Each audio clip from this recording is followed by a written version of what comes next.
하나님 말씀 나누도록 하겠습니다. 하나님의 말씀은 사도행전 21장 13절부터 14절까지 말씀을 전하도록 하겠습니다. 바울이 대답하되 여러분이 어찌하여 울어 내 마음을 상하게 하느냐? 나는 주 예수의 이름을 위하여 결박당할 뿐 아니라 예루살렘에서 죽을 것도 각오하였노라. 그가 권함을 받지 아니하므로 우리가 주의 뜻대로 이루어지이다 하고 그쳤노라. 이 여러 날 후에 여장을 꾸려 네, 아멘. 오늘은 주를 위해 또 주와 함께라고 하는 제목으로 말씀을 전하도록 하겠습니다. 바울이 현재 어떤 상황에 처해 있었냐고 한다면 지금 바울은 3차 전도 여행 가운데 이제 예루살렘으로 복귀하는 과정 가운데 있었던 일을 지금 본문은 우리에게 말씀해 주고 있습니다. 바울이 밀레도에서도 그렇고 또 지금 그 두로에서와 또 가이사랴에 있던 빌립 집사의 집에서 거할 때도 마찬가지였고 하나님께 예언의 은사를 받았던 사람들이 있었습니다. 같은 주의 제자들이고 또 특별히 유대로부터 이제 왔던 아가보라고 하는 선지자도 마찬가지고 성령님께서 앞으로 바울이 예루살렘에서 어떠한 일을 당하게 될지를 예언을 해주게 됩니다. 바울이 여러 차례 예루살렘에서 당하게 될 일들을 이제 경고로 받게 되게 됩니다. 그래서 한 가지 내용이었습니다. 바울이 예루살렘에 가게 되면 기다리고 있는 것이 있는데 그것이 무엇이냐면 환난과 고난과 결박이라는 것입니다. 우리가 흔히 우리 앞날에 어떤 일이 일어날지를 안다면 그것이 좋은 일이면 좋겠지만 부정적인 일이라고 한다면 누구나 피하고 싶어 하는 것이 인간의 기본적인 마음입니다. 그런데 오늘 본문에 보니까 바울이 어떻게 주의 사람들에게 말을 하고 있습니까? 13절에 이렇게 말을 하고 있습니다. 바울이 대답하되 여러분이 어찌하여 울어 내 마음을 상하게 하느냐. 그러면서 도리어 자신을 위해서 울고 있고 또 마음을 쓰고 있는 여러 형제와 자매들을 도리어 위로합니다. 그러면서 바울이 말하죠. 나는 주 예수의 이름을 위하여 결박당할 뿐 아니라 예루살렘에서 죽을 것도 각오하였다라고 그의 마음속에 결연한 의지로 말을 하고 있지요. 주 예수의 이름을 위한다는 것 그리고 그것을 위해서 결박당할 뿐만 아니라 예루살렘에 죽을 것도 각오했다는 것은 주를 위해서 자신의 모든 것을 다 드릴 준비가 되어 있다는 것이지요. 그의 마음속에서 항상 기도하고 주와 함께 하면서 주와 교제하고 영적으로 성숙됨 가운데 항상 그의 마음속에 있었던 것은 무엇이냐면 삶의 모든 목적과 행동의 모든 목적이 다 무엇을 위해서였습니까? 주의 이름을 위해서였습니다. 주의 이름을 위해서라는 말은 곧 주를 위해서라는 말이고 그 모든 것의 목적과 목표가 누구였다? 바로 주와 주를 위한 모든 일이 되었다는 것입니다. 그래서 14절에 이런 말씀이 나오죠. 그가 권함을 받지 아니하였다. 예루살렘에 가지 말라고 권했던 많은 제자들이 있었습니다. 그런데 그 권함을 바울이 받지 않았다는 겁니다. 그 제자들의 권함을 받아 예루살렘에 가는 길을 피했다면 목숨을 부지할 수 있었겠지요. 그러나 하나님의 뜻이 아니었기 때문에 불순종하는 죄를 저질렀을 수도 있고 또 주를 위하지 않는 일로 나아갈 수 있는 안타까운 일도 발생할 수 있었겠지요. 그러나 주의 제자들이 바울의 마음이 굳건한 것을 보고 주의 뜻대로 이루어지이다 라고 하면서 오히려 복을 빌어주고 바울이 예루살렘으로 향할 수 있게 해주게 됩니다.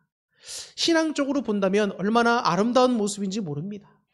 하나님께서 미리 예언의 말씀을 성령을 통하여 많은 제자들에게 알려주신 것은 바울로 하여금 예루살렘에 가서 하나님께서 명하신 바를 피하라. 뜻으로 알려주신 것이 아니라는 것이지요. 사람의 뜻과 하나님의 뜻은 다르다는 것을 알 수 있습니다. 하나님이 그 예언을 미리 알려주신 것은 바울이 어떤 상황에서도 주님의 말씀을 감당할 수 있도록 뭐 해주라? 중보기도 해주라는 겁니다. 사람의 힘으로 할 수 없기 때문에 성령님의 도우심이 필요합니다. 그래서 바울에게 성령님의 도우심과 은혜가 충만할 수 있도록 기도하라고 알려주었다는 것이지요. 그래서 결국 바울은 하나님의 뜻대로 마음에 굳게 결심하고 믿음 가운데 예루살렘으로 향하게 되는 모습들이 이제 오늘 말씀부터 이후로 계속 그려지게 됩니다. 다시 한번 말씀드리지만 바울이 이처럼 환난과 고난과 결박이 기다림에도 불구하고 예루살렘으로 갈 수 있었던 이유는 무엇이었습니까? 바로 주의 이름을 위하는 분명한 목적이 있었기 때문입니다. 어떤 상황 가운데서도 진실하고 충성되고 또 열정적이고 기도로 행하며 감사할 수 있었던 이유는 결국 주님이 모든 것에 목적이 되었기 때문이라는 것입니다. 어떤 상황에서도 행복할 수 있는 것은 결국 주님이 모든 것이 될 때라는 사실을 우리에게 알려주고 있는 본문입니다. 제가 오늘 아침에 오면서 차에서 찬양을 들으면서 왔습니다. 그런데 그 찬양이 얼마나 은혜가 되는지 몰라요. 늘 들어왔던 찬양입니다. 특별할 것이 없습니다. 그런데 그 찬양이 오늘 아침에 차 안에서 제 마음에 특별하게 다가옵니다. 그러면서 그 찬양 가사에 은혜가 되고 그 멜로디에 은혜가 되고 하나님께서 아침에 내 안에 주시는 은혜와 감사가 충만해짐을 느꼈습니다. 그러면서 제 마음에 한편으로 어떤 생각이 있었냐면 주님께 더욱더 기도로 나가기를 원한다는 마음이 막 생기는 거예요. 그건 제 마음속에서 제가 스스로 생각하는 것이 아니라 성령님이 제 안에서 강권하고 계시는 겁니다. 더욱더 기도해야 한다는 것이지요. 그런데 우리가 기도할 때 항상 드는 마음 가운데 어떤 마음이 있냐면 부담감이 듭니다. 기도하면 시간을 얼마나 해야 될까? 시간을 오래 해야 될 텐데 또 내가 기도할 때 이런 것도 기도하고 저런 것도 기도되고 참 기도할 것도 많은데 그걸 언제 다 하고 있지? 이런 마음이 들어오면 기도하는 것에 있어서 굉장히 부담감을 느끼게 됩니다. 근데 하나님이 그때 제 마음속에 어떤 감동을 주시냐면 지금은 그런 거 다 생각하지 말고 오직 하나님만 바라보라는 거예요. 하나님만 생각하고 하나님께만 집중하라는 겁니다. 하나님께 기도하고 하나님께 나아갈 때에 우리의 참된 목적이 무엇이 되어야 되는 겁니까? 바로 하나님이 되어야 된다는 거예요. 근데 우리는 기도할 때도 자꾸 다른 것이 목적이 됩니다. 그러니까 기도하는 것이 부담이 되고 기도하기가 싫어지고 그런 안타까운 일들이 발생하게 되는 것이죠. 제 마음속에 하나님께 집중하라, 하나님이 목적이 되라라고 하는 감동이 막 드니까 제 마음속에서 기도에 대한 어떤 불편한 마음이라든지 부담감들이 싹 사라지면서 막 기도하고 싶은 마음이 그 은혜가 막 밀려 들어오는 거예요. 그래서 빨리 교회 가서 기도해야겠다, 기도하고 싶다. 그러면서 하나님께 주신 은혜가 너무나 감사해서 은혜를 받으면서 왔습니다. 교회에 와서 또 예배를 준비하면서 또 기도하면서 하나님께서 제 마음에 막 감동을 주시는 거예요. 세상이 줄 수 없는 참된 평안이 제 안에 임하게 되고 주님께 집중하다 보니까 제 마음속 깊은 곳에서 주를 향한 마음들이 막 열리면서 나오게 되는 겁니다. 얼마나 기쁜지 몰랐어요. 모든 상황이 잘 풀리고 모든 상황이 넘쳐나고 부족함이 없어서 나오는 감사와 행복이 아니라 단지 주님께 초점을 맞췄더니 내 안 깊은 곳에 일어난 진실된 행복과 참된 행복, 이 감사가 감격이 넘쳐났다는 겁니다.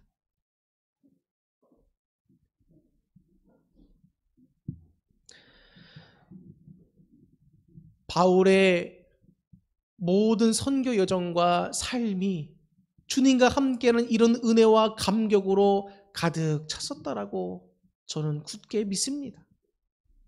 바울의 신앙의 여정을 보면 그의 모든 삶의 목적과 선교의 모든 목적이 다 하나님을 위한 것이었고 예수 그리스도를 위한 것이었고 주의 영광을 구하는 일이었습니다.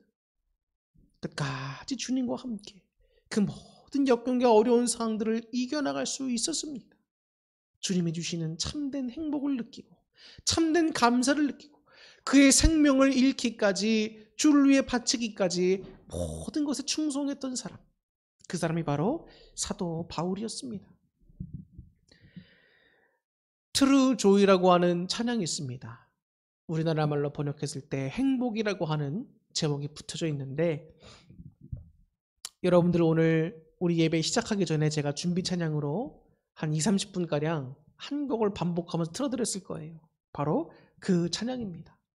그 찬양의 가사를 여러분 자세히 한번 들어보셨습니까? 이런 가사가 나옵니다. 화려하지 않아도 정결하게 사는 삶, 가진 것이 적어도 감사하며 사는 삶, 내게 주신 작은 힘을 나눠주며 사는 삶, 이것이 나의 삶의 행복이라. 눈물 날 일 많지만 기도할 수 있는 것, 억울한 일 많으나 주를 위해 참는 것, 비록 짧은 작은 삶 주 뜻대로 사는 것, 이것이 나의 삶의 행복이라. 세상은 알 수 없는 하나님 선물, 이것이 행복이라. 하나님의 자녀로 살아가는 것, 이것이 행복이라. 바울의 삶이 이러했습니다. 화려하지 않은 삶이었습니다. 그럼에도 그의 삶 속에는 항상 정결함이 있었습니다. 사도 바울이 가진 것이 없었지요. 자비량으로 선교할 만큼 많은 어려움도 있었습니다. 그러나 항상 어떤 상황에서든 주와 함께 주의 능력을 힘입어 감사하고 충성되게 그 일을 감당하는 삶을 살았습니다. 그에게 주셨던 예수 그리스도의 복음, 그 믿음을 가지고 나누어 주면서 복음의 빚진 자로서의 삶을 살았던 사람입니다. 이것이 그의 행복이었듯이 이 모든 것이 우리들의 행복될 수 있기를 바랍니다. 눈물 날 일도 많았던 바울입니다. 그러나 기도로 이겨나갔고 그의 사도권마저도 흔들리게 만들었던 많은 사람들이 있었습니다. 억울한 일이 많았으나 주를 위해 참고 그 영혼들을 사랑으로 품으며 교회를 일으켜가고 성도를 세워갔던 사람, 그가 바로 바울이었습니다. 그의 인생이 오래 살지 못했습니다. 짧은 작은 삶을 살면서도 주님의 뜻대로 충성되게 살았던 사람이 바로 바울이었습니다. 어떤 상황에서도 주님이 목적되고 주님과 함께하는 삶을 살다 보니까 그의 삶이 곧 감사요 행복이었다는 것이지요. 어린이 주일을 맞아서 담임 목사로서 여러분들에게 권면드리고 싶은 몇 가지가 있습니다. 첫 번째는 뭡니까? 아이들에게 참된 행복, 기쁨, 감사를 알게 해주자는 것입니다. 바울이 느꼈던 주 안에서의 그 행복, 그 기쁨, 이런 감사를 우리 아이들에게 알려주자는 겁니다. 느끼게 해주자는 거예요. 주 안에서 이런 것들을 얻을 수 있다. 참된 행복, 기쁨, 감사를 얻을 수 있다는 것을 우리가 알려주어야 합니다. 부모로서의 역할이 그래서 중요한 겁니다. 여러분의 자녀들이 여러분 것이 아니라는 사실을 아시지요? 하나님께서 하나님의 자녀인 아무개를 여러분 손에 맡겨주신 겁니다. 양육을 맡겨주신 겁니다. 하나님이 저 아이들을 이 땅에 보내신 이유와 목적이 있습니다. 주를 위한. 저 아이들이 내 자녀라고 해서 나의 것으로 알고 내 뜻대로만 양육하려고 한다면 거기에는 큰 오류가 있는 것입니다. 우리가 저 아이들에게 세상에 대한 공부만을 가르치지 말고 주를 향한 믿음을 심어주고 하나님의 말씀을 가르쳐주고 주 안에서 참된 행복과 기쁨과 감사를 얻을 수 있다는 것을 우리가 알려주고 느끼게 해주는 일에 힘써야 한다는 것입니다. 제가 주중에 존경하는 동료 목사님들이 있습니다. 저보다 훨씬 나이를 많이 드신 선배 목사님들이지요. 근데 그분들과 말씀을 나누면서 자녀에 대한 양육에 대한 것들을 많이 나눴습니다. 근데 그 가운데서 가장 기억에 남는 것이 있다고 한다면 아이들과 함께 부모가 보내면서 많은 여행도 가고 많은 것을 보여주고 아이들과 함께 공감하고 그 아이들에게 공부만 강요하기보다는 그 아이들의 존재를 인정해주고 가치 있게 여겨주면서 함께 호흡할 수 있고 나눌 수 있고 느끼게 해줄 수 있는 것들이 참으로 필요하다는 것을 말씀을 듣게 됩니다. 그분은 이제 자녀들을 벌써 성인까지 다 키운 목사님입니다. 그래서 그분이 저에게 주시는 말씀이 뭐냐? 공부만 시키려고 하지 말고 그 아이의 가치와 존재를 인정해주고 존중해주고 많은 것을 느끼고 함께 공감하라는 겁니다. 그것을 보면서 참 옳은 말씀이다라는 것을 느꼈습니다. 그러면서 저와 우리 아내가 아이들을 어떻게 또한 양육하고 있는지 다시 한번 되돌아보게 됐어요. 많은 부모들이 아이들에게 학업을 열심히 가르칩니다. 그런데 한편으로 되돌아보면 우리 아이들에게 신앙에 대해서, 하나님에 대해서 그렇게 또한 알려주고 있는가? 신앙교육이 참으로 잘 이루어지고 있는가? 라고 하는 의문이 들게 되었습니다. 우리 아이들에게 주님을 알게 하는 것이야말로 참된 행복과 기쁨이고 감사인데 우리는 너무 세상적인 교육에만 치우쳐 있는 것은 아닌가 하는 생각이 들게 됩니다. 저 아이들에게 주님에 대한 가치를 어떻게 심겨줄 수 있겠습니까? 공부를 하다가도 예를 들면 매일 가정예배가 있다. 혹은 주님께 기도하는 시간이 정해져 있다라고 한다면 공부를 하다가도 다른 무엇을 하다가도 그 시간이 탁 되면 모든 것을 멈추고 내려놓게 한 다음에 주님을 찾고 배우고 알아가는 일에 많은 시간을 할애해주고 이끌어줘야 된다는 것입니다. 우리 아이들도 6일 동안은 열심히 공부를 가르칩니다. 그러나 7일째는 공부를 시키지 않고 쉬면서 예배드리게 하고 주님을 찾게 만듭니다. 그 이유가 뭡니까? 공부하는 것도 중요하지만 그것보다 더 중요한 것, 공부를 멈춰놓고 내려놓고 해야 할 반드시 중요한 그 한 가지가 뭐다? 하나님을 찾고 하나님께 예배드리고 하나님을 알아가는 것이라는 겁니다. 하나님에 대한 바른 가치를 심어주고 하나님이 어떤 분인가? 하나님이 우리와 어떤 관계에 있는가? 삶의 목적을 무엇으로 해야 되는가? 아이들에게 분명히 알려주는 것이 필요하다고 교육하는 것이 필요하다는 것입니다. 사사기서에서 나오는 말씀 가운데 우리의 마음속에 깊이 남는 것이 무엇입니까?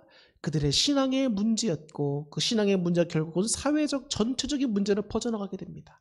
근데 신앙의 문제가 뭐였습니까? 자녀의 신앙 교육이 제대로 이루어지지 않았습니다.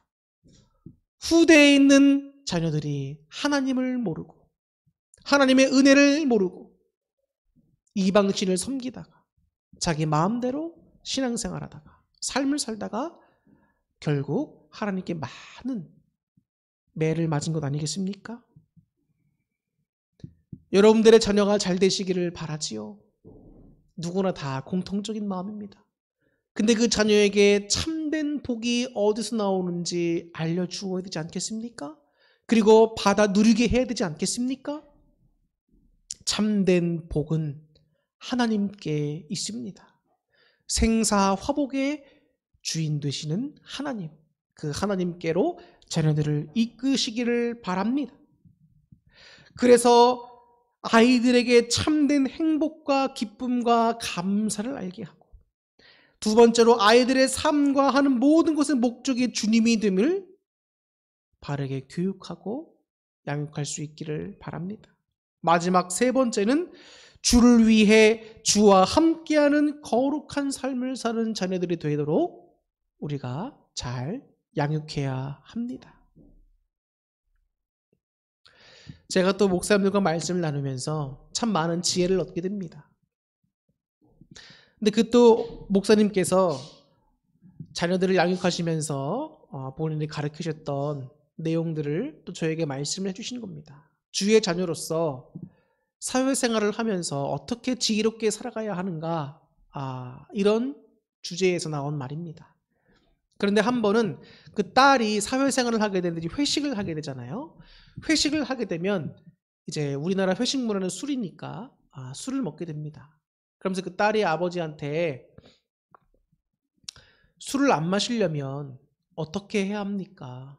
그리고 회식하는 날이 수요일이나 금요일 저녁이어서 교회에 가야 된다고 그 몸을 빠지게 되면 어떻게 해야 됩니까? 어떻게 하는 것이 현명한 겁니까? 이렇게 딸이 아버지한테 물어봤는데 그 아버지 되는 목사님께서 딸에게 이렇게 대답을 해주셨다라고 합니다.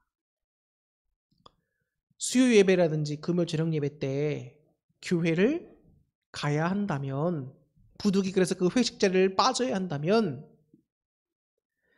굳이 교회 간다고 이야기하고 빠지기보다는 회비를 낼 텐데 회비가 예를 들어서 뭐 10,000원이라고 한다면 20,000원이든 30,000원이든 더 내라. 그럼 내가 지금 개인적인 사정이 있어서 여기서 부득이에 빠져야 된다. 이렇게 이야기하고 나오라는 겁니다. 그러면 하나님의 영광을 가리울 것도 없고 도리어 회비를 다른 사람들이 내는 거 2-3배를 내고 나오기 때문에 그들이 뭐라고 할 수가 없다라고 하는 것이지요. 뭐라고 한다 한들 금방 찾아들게 되지. 또 하나는 술을 먹지 말아야 되는데 어떻게 해야 하는가? 거기 있는 사람들에게 말을 하라는 겁니다. 나는 술을 못 먹는다. 근데 내가 술을 안 먹는 대신에 당신들이 취했을 때 내가 당신들이 집에 무사히 귀가할 수 있도록 뒤에서 다 도와주겠다. 이렇게 말을 하라는 겁니다. 그러면 술 마시는 동료들이 고마워한다는 거지요. 그러면서 그러면서 쟤는 원래 술을 안 마시는 사람이야. 그리고 술을 안 마셔도 우리에게 도움을 주는 사람이야. 이런 식으로 인식이 된다는 겁니다. 참 얼마나 또 현명한 그런 답변인지 모르겠습니다. 이게 또 삶을 많이 살았던 연장자로서의 어떤 삶의 지혜라고 할 수 있을까요? 어쨌든 제가 거기서 목사님들과 많은 이야기를 나누면서 다양한 지혜들을 얻게 됩니다. 그러면서 우리의 삶을 되돌아볼 때 어떤 삶이 되어야 하는가? 주를 위하는 삶이 되어야 합니다. 그것은 뭡니까? 결국 하나님께 영광을 올려드리는 삶. 우리의 삶을 통해서 하나님의 영광 받으셔야 된다는 것입니다. 우리 아이들의 삶이 어떠한 삶이 되어야 하는가? 주님께 영광 올려드리는 삶을 살아야 한다는 것입니다. 공부를 하면서도 왜 이 공부를 해야 하는가? 세상적인 가치로 네가 돈을 많이 벌고 네가 행복하게 살려면 공부 열심히 해야 돼. 좋은 학교 가야 돼. 이것이 아니라 하나님, 너의 참 주인 되시고 너의 생사화복의 근원 되시는 그 하나님의 영광을 위하여 하라는 교육이 있어야 한다는 것입니다. 네가 자고 일어나고 무엇을 행하든 항상 무엇을 염두에 두어라? 내가 무엇을 하든 주님께 영광이 되는 삶이 되어야 한다는 것을 마음속에 염두에 두어라. 이런 교육이 필요합니다. 그럴 때 우리 자녀들의 삶의 모습이 거룩한 길로 나아갈 수 있습니다. 사춘기를 맞아 우리 아이들이 삐뚤어 나가진 않을까? 또 부모님이 안 보는 곳에 따른 엉뚱한 짓을 하지 않을까? 많은 고민이 되지요.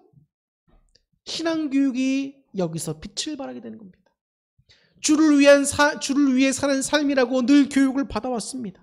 그럼 이 아이들의 삶과 생각이 날마다 거룩해져요.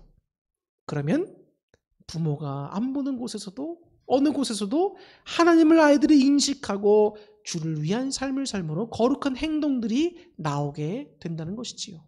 이게 바로 참된 신앙의 또 힘이라고 할 수 있지 않겠습니까?